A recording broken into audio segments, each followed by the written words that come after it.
Good evening, friends. Let's read our Bible today, friends, in 1 Kings chapter 4. Solomon's officials and governors.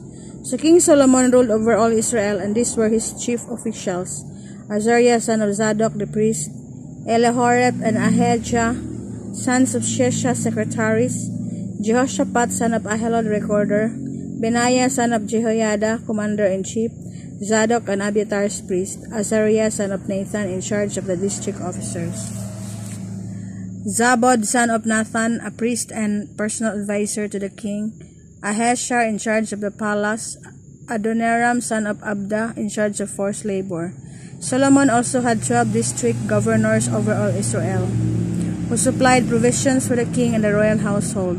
Each one had to provide supplies for 1 month in the year. These are the names: Ben-Hor in the hill country of Ephraim; Ben-Deker in Makas; Shahalbem, Beth Shemesh and Elon Beth Hanan; Ben-Hesed in Aroboth; Suku and all the land of Heper were his; Ben-Abenadab in Napruth Dor.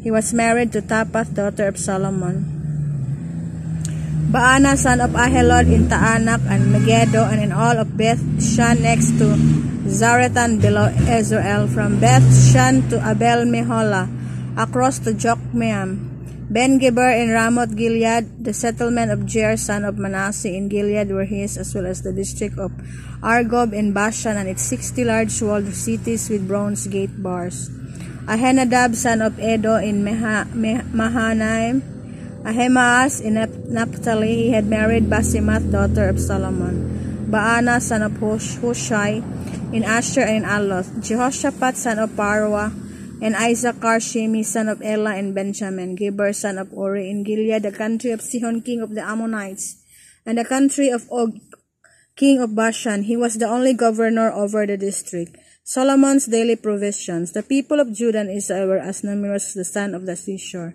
They ate, they drank, and they were happy. And Solomon ruled over all the kingdoms from the river to the land of the Philistines, as far as the border of Egypt. These countries brought tribute and were Solomon's subject all his life.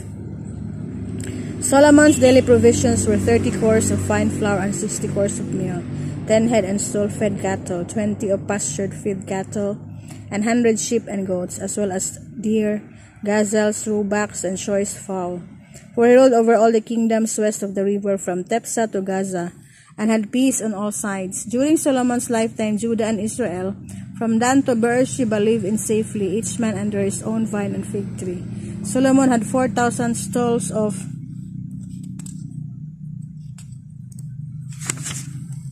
chariot horses and 12,000 horses. The district officers, each in his month, supplied provisions for King Solomon and all who came to the king's table.